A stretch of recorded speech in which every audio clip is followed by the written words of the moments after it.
Hey, makers, welcome back to Middleton Made. I'm glad to have you guys back. In the last video, I showed you guys a coaster and organizer that I made for my desk. Well, I'm going to make some more coasters. They actually turn out to work really, really well. So I'm going to show you guys two different methods of making simple shapes like that. We're going to go through the Revolve tool and the Loft tool. They're pretty simple tools, but they're also very powerful tools. So making things like suppressors or anything else that's a tubular shape that's mostly symmetrical, Revolve tool can really help out with that. So I think you guys are going to learn a lot if you don't know these tools already. This is a 101, so it's going to be kind of the basics here. So if you're already pretty advanced at this, probably not going to learn anything new, but stick around and we'll go through some SolidWorks and some BAMBU settings for printing coasters. Now, shout out to FLEXISPOT.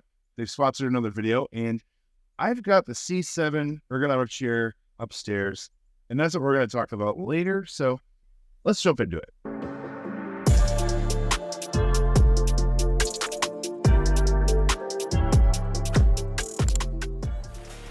All right, so in SolidWorks, first thing we're going to do is click on new and go to new part. Once we have a new part, let's first learn about the Revolve tool. It's the one I think will take the least amount of time.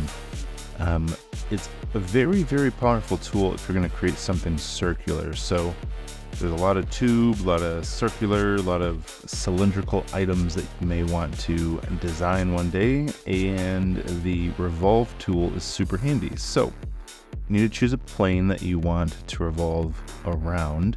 So I'm just going to choose the front plane since we're going to do a coaster, and the circular item, basically the top surface, the circle, needs to be perpendicular to the plane that you're choosing. So we'll choose the front plane, and the easiest thing right away is just to create a construction line for the center line. And now we have to think, how wide should the base or the top of it be? I'm going to start with the top of it. So let's go over here. I know that the last one I used, the one I'm using right now that we did in the last one, that was about 3.1 inches in the top, and it was a little short. So what we're going to do is we're just going to go over here and do 3.5, just give it a little bit more size. And then I want this thing to be like 0.3 tall. So, pretty dang close already. There we go. Now, this is where the Revolve tool can get kind of cool. You can do whatever shapes you want on the side. So, I'm thinking let's do something a little interesting. Maybe like this. And then, what can we do that's a little interesting? Let's do like hexes, right? Let's do a hex on this. You know what? That's going to require supports if we do that, and I don't want to mess around with supports. Let's just get these fixed up real quick while I think about it. 2.3.3. Add a nice little fillet to it.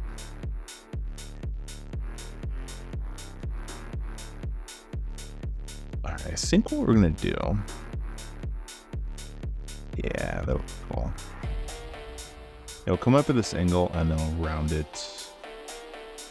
Yeah, okay, let's do that. So we'll drag this over, drag that guy out. Yeah, I think this will hit what I'm kind of looking for here.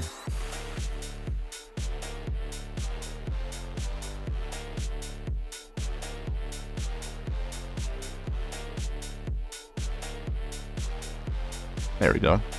The reason that we're adding the fillets in here is because it will automatically just add it to the circle. So it's going to be less in your tree, less to try to have to figure out. You'll know, okay, on the initial revolve, that's where I had some interesting problems, or I need to change the fillet or change the size of this recess.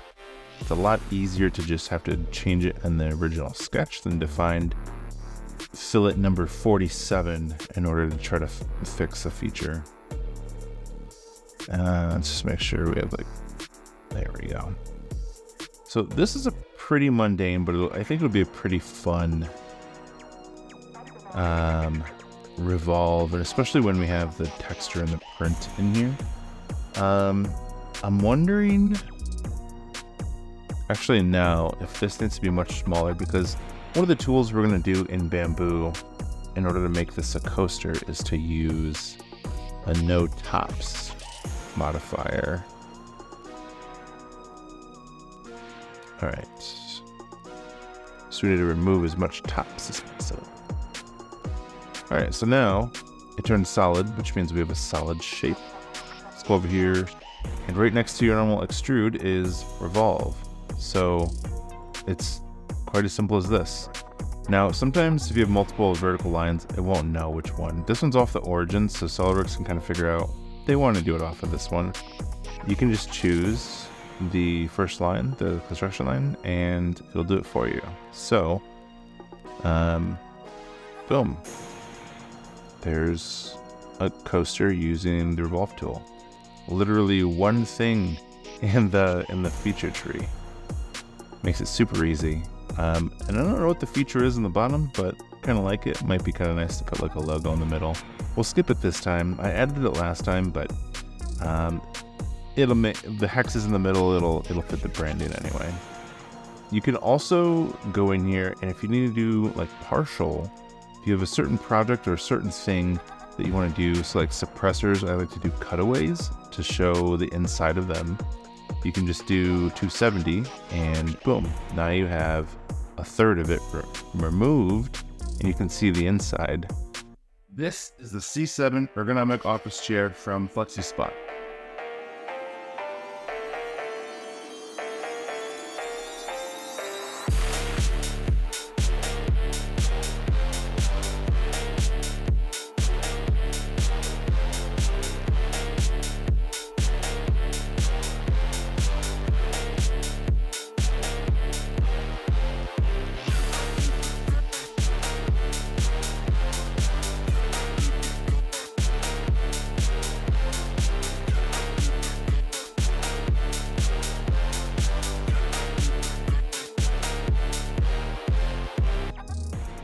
I'm really glad that they're sponsoring a second video because this is probably my favorite chair.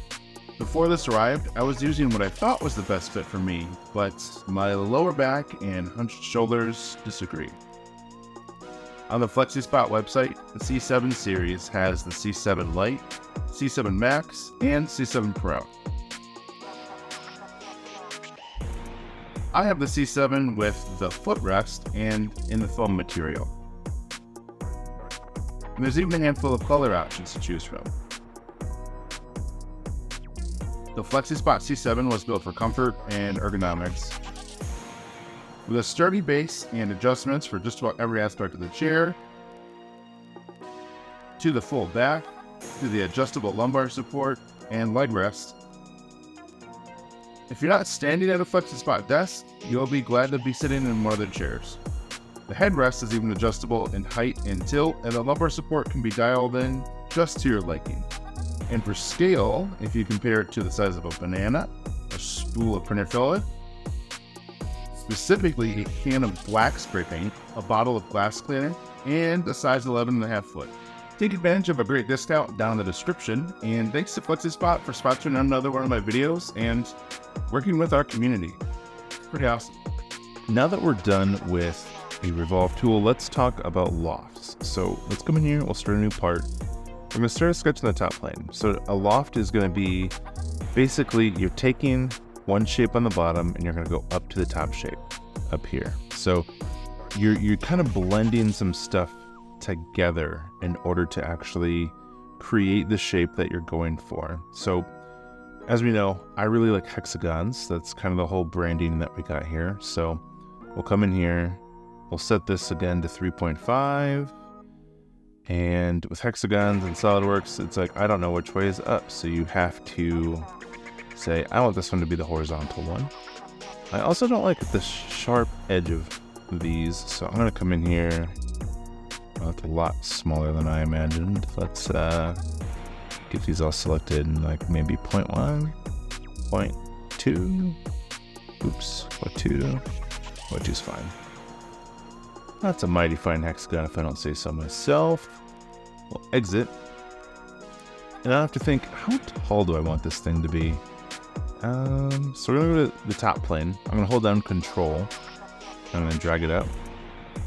So this is basically giving us another plane to sketch on. So I'm just moving something that's parallel to the top plane. I say let's do 0.3 like we did on the last one. So now I can sketch on this plane by right-clicking on it, choosing Sketch. I want to choose a circle. We'll see if we can't get these to blend. I haven't tried this before the recording, so fingers crossed that this actually works. Okay. You know what? Maybe just 3.5. Maybe just having that fully match the circle and having that blend in. Let's see if it'll work. Alright, so we're going to exit both sketches. I'm going to hide the plane just because I don't like looking at it.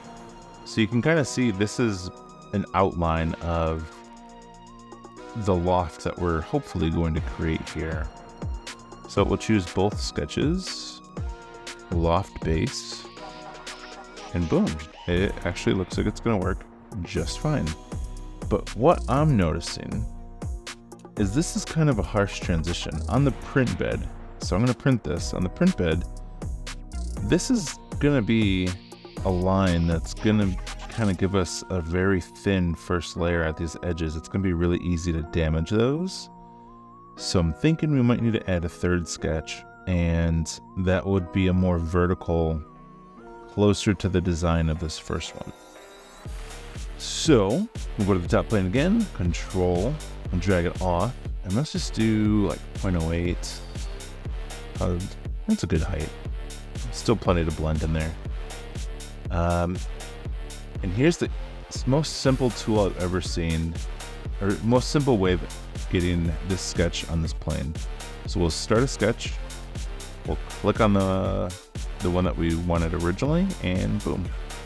We'll just hit Convert Sketch, and now I have that one. So when we go in here, we'll hide it again. We'll choose all three and lofted base.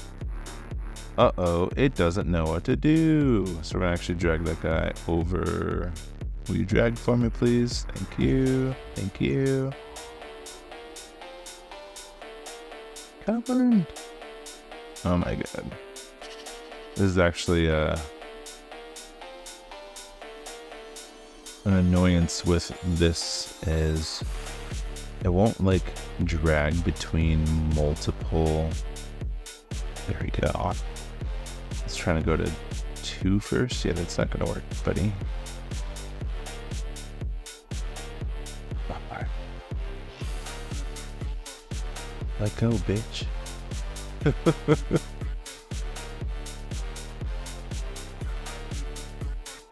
Alright, let's see if we select them in a different order. So we're gonna move 3. So we have to actually move the plane up here too. And then we'll move 3 right after that. There we go. So if you don't select them in a certain order, sometimes they do mess up, and you can finagle it most times, but that time it wasn't. It just was not fucking happening, was it? Alright, so we're gonna get that one as lined up as close as possible. Come on. Double whammy, double whammy, no whammy, no whammy. Boom, it worked. Alright. Now you can tell that this edge right here isn't nearly as sharp, so this should print just fine. It's just a normal edge. We have start and end constraints, so I don't mess around with these as much. If you mess around with them, a lot of times you see how it just changed the profile in there. Some of them, like this one, you have to have a direction. We didn't sketch that in, so I don't have that, but let's see if it'll do anything on something this small. Might not look quite right. Yeah, it's not really doing a whole lot. It's adding like a weird flare to it, which like it. Kinda weird. Maybe it's weird enough to be cool. Let's go for it. You know? Sure. It's weird enough, right? Let's take care of the weird geometry caused on these edges though by this. We'll just round it off real quick. There we go. So those are two different tools. We have the Revolve tool and the Loft tool. All right, now that we're done doing the editing, it's time to slice our files. So I'm outside the screen choosing the files, drag them both in. I'm bringing them in as step files and I want them to be individual parts. So I'm gonna click no and select the bottom faces, of course. Boom, boom. Here are our two coasters. Pretty neat. I think these are going to turn out pretty well. So here's what we're going to do. First, let's resync our filaments. Just make sure they're all lined up just right. I'm going to do them both orange. I'm going to choose 0.2, should be fine. Yeah, let's do 0.2. Now, here's what we're going to do that's going to make this into a coaster. So no matter what you choose for everything else, wall, your layer height, or anything else, the top layer you're going to change to 0. And whatever you choose for your infill is what is going to be the bottom of your coaster. So if you want something a little bit fancier, let's say we're going to stick this in and freaking plate this with 24 karat gold or something. This is a pretty cool one. So let's, before we go up to honeycomb, which is the one that I will do for myself, let's start with some of these other ones and see what it looks like. I'm going to add on about 6 walls, just that way there's enough structure on this. And I'm going to add probably 8 bottom layers, just that way I have a very solid base. So it's as simple as that to get this ready to roll. I am pretty particular to using an outer brim, so I will pretty much always have that on no matter what. You don't necessarily need to, but I really like it, so I'm going to use it. All right, let's slice so I can show you what it's going to do. So yeah, here we are. So with this one, you know what? I would probably actually go a little bit tighter. So 15 works really good for honeycomb, maybe 25 for the silver one. Yeah, see, that's freaking cool. You know what? Let's do the Hilbert for this one. I think that one looks a little bit cooler. All right, so here's another part in BAMBU. You don't have to have the same settings for each of these parts, even though they're on the same build plate. So on this one, when we go back to preview, I think it looks good. Top down, everything looks pretty nice. This one, you can see inside of it a little bit better. So I think that's what's thrown me off with this design. So let's try a different one. We'll go over here to the Revolve coaster and let's go over to strength and let's change it from the Hilbert to, I'm kind of curious about this octagram. Let's give this a shot. Oh yeah, that's kind of interesting. Doesn't look like it's going to be incredibly strong, but that does have a lot of visual, especially when it turns. One of the things that you may want to think of is, since this is a coaster, if you're going to be putting cold drinks, especially the ones that sweat on it, you're going to want something that will actually be able to like cup the water so it'll catch it and evaporate. I don't know if this will. Maybe we'll do this one, and the next one we'll test them out as we go over some new CAD. We'll just get this one's printed tonight, and then make sure you're following on Instagram because these will be on there. So yeah, let's run with this. Hour and 26 to print both of these. That is perfectly acceptable. Let's get that going, and I'll catch up with you guys after.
thanks so much for watching. I really appreciate the support and the watch hours. If you have ideas of things that you'd like to learn in SolidWorks, comment down below what they are, and I'd be glad to give you an assist. Shout out to FLEXISPOT. Great desks, great chairs, and kind of thinking I might need a recliner soon, so we'll see about that. And a big shout out to the player homies, Lackluster and 3220. You guys are the top tier, and you guys freaking rock. The rest of you player guys are killing it with these beta programs, so thank you so much for the feedback. You guys are so invaluable to me. Thank you so much for help with these things. Mac and Cheese V2.5 and the Gap are the two main ones right now, and the feedback coming back is pretty a-okay. If you want to join any of the beta projects I have going on, Player's the way to do it. All of the closed betas go through Player and in the Discord, and all of the open betas are in Discord. Thank you so much for your support. All of you guys freaking rock. I hope you learned something here in SolidWorks today. You can't stop the signal. See you next time.